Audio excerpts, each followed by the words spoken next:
शेतकरी मित्रांनो, टोमॅटो फळ पक्व अवस्थेत गेल्यानंतर त्या टोमॅटो फळांना एक विशिष्ट असा लाल रंग तयार होतो. जेवढे फळांना लाल रंग तयार होईल तेवढे ते आकर्षक सुंदर दिसतात. मार्केटमध्ये यांना बाजारभाव चांगला मिळतो आणि मागणीही चांगली राहते. अशा फळांना, टोमॅटोच्या फळांना पक्व अवस्थेत गेल्यानंतर लायकोपिनमुळे लाल रंग तयार होतो. लायकोपिन हे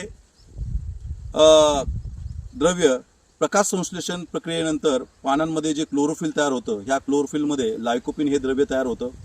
हे रंगद्रव्य जेवढं जास्त वाढेल तेवढं लायकोपिन द्रव्य वाढल्यानंतर टोमॅटोमध्ये लाल रंग येतो. शेतकरी मित्रांनो, आपण जर बघितलं तर अनेक प्लॉटमध्ये अन्नद्रव्य व्यवस्थापन व्यवस्थित न गेल्यामुळं, म्हणजे बॅलन्स प्लांट न्यूट्रिशन व्यवस्थित टोमॅटोला न झाल्यामुळे अनेक ठिकाणी आपण जर फळं जर बघितले तर पक्व अवस्थेत फळं गेल्यानंतर फळांवरती हिरवा, काहीसा पिवळा आणि लाल रंग तयार होतो. म्हणजे एका फळावरती 3 कलर दिसतात. त्याला आपण टोमॅटोवरला तिरंगा असं म्हणतो. असे फळं तयार झाल्यानंतर ह्या फळांना हे आकर्षक दिसत नाहीत. यांना मार्केटमध्ये मागणी कमी असते आणि बाजारभावही कमी येतो. यामुळे शेतकऱ्यांचं नुकसान होतं. त्यामुळे टोमॅटोला असा आकर्षक असा लाल रंग तयार व्हायला पाहिजे अशी फळं मार्केटमध्ये जास्त विकली जातात. मग टोमॅटोमध्ये लाल रंग तयार होण्यासाठी केनेच इस्मिनेल हे एक रानडेचं चांगलं उत्पादन आहे. केनेच इस्मिनेलमध्ये टोमॅटोसाठी असे जे काही घटक आहे की ज्याच्यामध्ये NPK खतातील पोटॅशियमचं प्रमाण जास्त आहे. त्याचप्रमाणे तिरंगा जो येतो, फळावरती जो 3 कलर येतो, हा मॅग्नीजच्या कमतरतेमुळे जास्त येतो. मॅग्नीज, पोटॅश, कॉपर आणि लोह हे जर कमी पडलं तर फळांवरती तिरंगा येतो.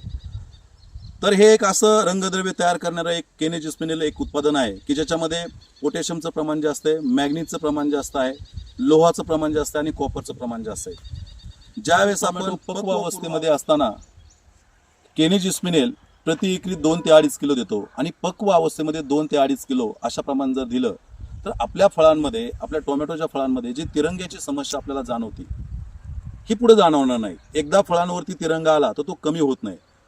पक्वपूर्व अवस्थेमध्ये, म्हणजे फळं पिकण्याच्या अगोदरची जी स्टेज आहे पक्वपूर्व अवस्था, ह्या अवस्थेमध्ये आपण केनेच इस्मिनेल 2 किलो सोबत पोटॅशियम शोनाइट की ज्याच्यामध्ये पोटॅशचं प्रमाण जास्त आहे, मॅग्नेशियमचं प्रमाण जास्त आहे आणि सल्फरचं प्रमाण जास्त आहे, 5 किलो पोटॅशियम शोनाइट आणि 2.5 किलो केनेच इस्मिनेल असं आपण पक्वपूर्व अवस्थेत द्यायला पाहिजे.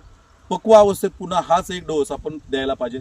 त्याचप्रमाणे ग्लुकोज पोटॅश, कारण फळांमध्ये प्रथिनांची निर्मिती करण्यासाठी, कलर आणण्यासाठी, शायनिंग वाढण्यासाठी पोटॅशियम हा जास्तीत जास्त लागतो. त्यामुळे ग्लुकोज पोटॅश हा केटॉन या उत्पादनामध्ये आहे. तर केटॉन एक 2.5 लिटर